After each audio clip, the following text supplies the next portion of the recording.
Hello guys! Welcome back po sa aking channel. Oh.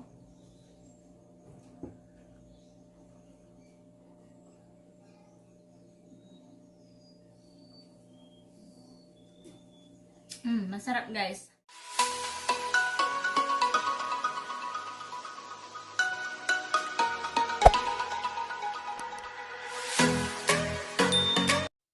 Hello guys! Welcome back po sa aking channel. Sa mga hindi pa po nakakakilala sa akin, ako nga po pala ang inyong Mrs. Mapalad. Ayan, so kung bago ka lang sa aking channel guys, i-click mo na ang subscribe at ang bell button para updated ka lagi sa aking mga videos. So kung magugustuhan mo naman ang aking video ngayon guys, i-click mo ang like and share at mag-comment ka na rin sa bandang ibaba. Okay? Ang ating gagawin ngayon guys ay magpre-prepare tayo ng merienda. Ayan, mag-blender tayo ng sariwang prutas. So, ito na guys, ipapakita ko na sa inyo. Ito na yung gagawin natin guys. I-blender natin ang pakwan at ang melon. Tapos, hahaluan natin ng Alaska Evap. Yan lang. Yan po yung memeriendahin natin.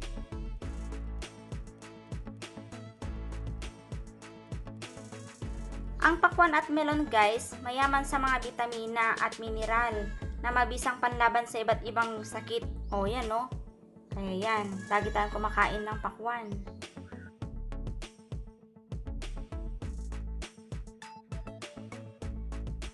Ang pakwan ay may taglay na lycopene na mabisang panlaban sa cancer. At maganda rin ito guys sa mga lalaki, pampalakas ng estimulate na epekto sa male reproductive system.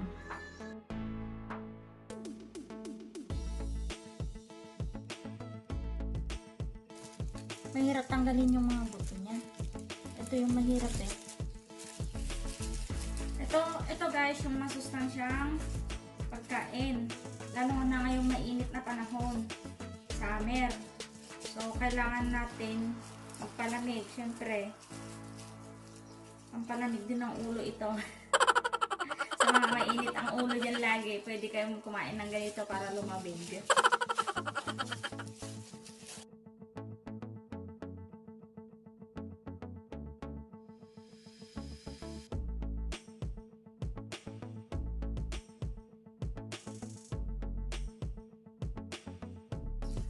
Hirap ng panahon ngayon guys. Hindi makalabas-labas, walang magawa. Kaya eto na lang, puro luto, kain, inaatupag sa garden, ganun.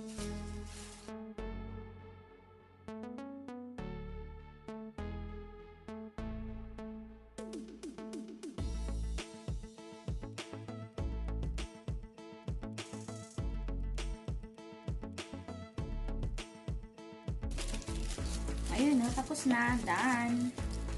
Tapos na, ito na yung pakwan natin guys. Ihalo na natin dyan yung melon.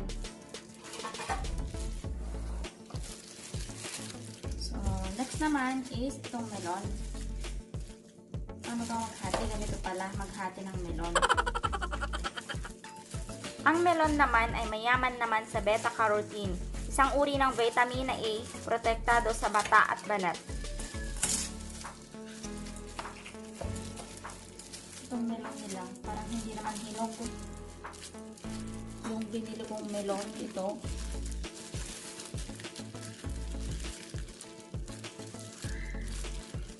Ito lang kalahati lang.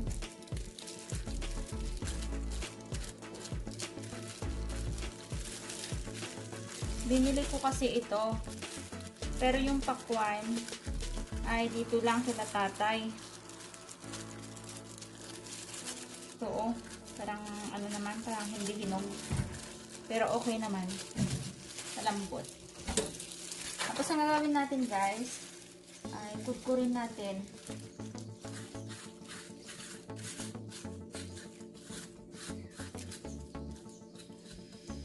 Mahirap.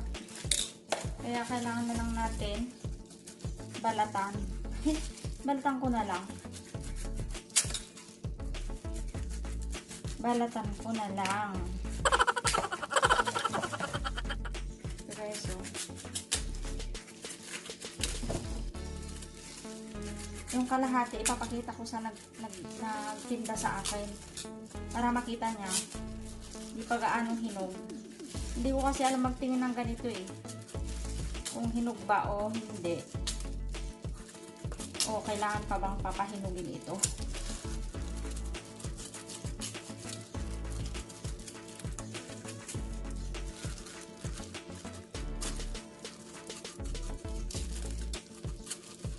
O madali na, sayang.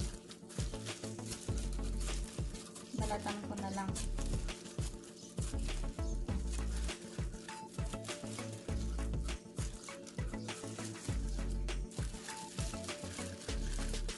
Parang amoy pakwan naman itong melon.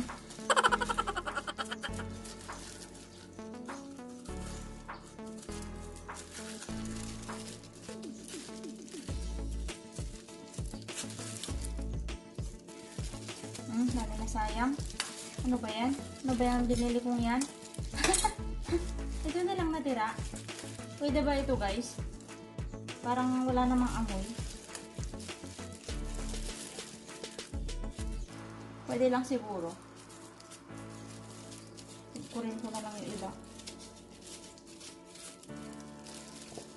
Ihalo na lang natin yan. Vitamin yan. Yan. Ito na guys. Ito na lang. I-blender natin. So, ayusin ko muna to. Ayan.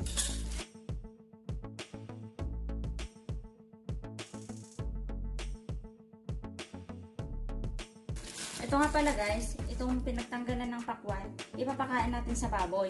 So, tara!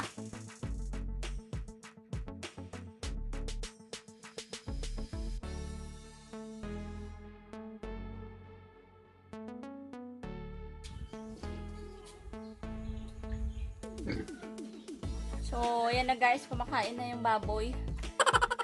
Masustansya yung pagkain niya din. Hindi lang ako ang kumakain ng pakwan, pati baboy. Ayan. So, let's go na. Mag-blender na tayo.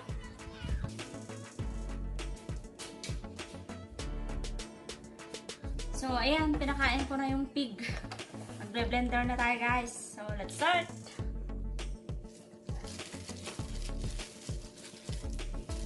Ayan. Ito pa oh. Natanggal.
And then, ito, ilalagay na natin ito. Ilalagay na natin itong evap. Yan. Ito na guys, lagyan na natin ng evap. Ayan.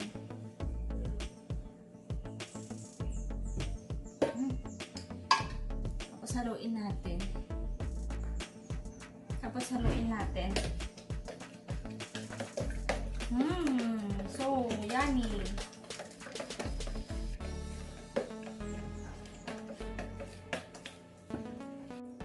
Ito na guys, yung aking nagawang watermelon juice. Ayan, so pwede na tayong magmerienda. So yan, tikman natin. Ito.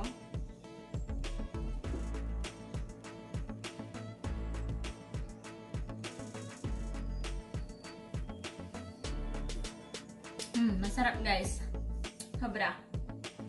Para sa mainit na panahon. Para sa mga may hypertension. Para sa mga kalalakihan. Ayan. Pwede naman sa akin kahit di ako lalaki, diba? Pero maganda ito sa mga lalaki, lalo na sa mga may asawa. Ayan. So, alam nyo na. Okay. So, ayan. Salamat muli sa inyong panonood, guys. At sana po ay hindi kayo magsasawa manoorin ang aking mga video. I-click na rin po ang like and share. Hanggang sa muli. Bye-bye!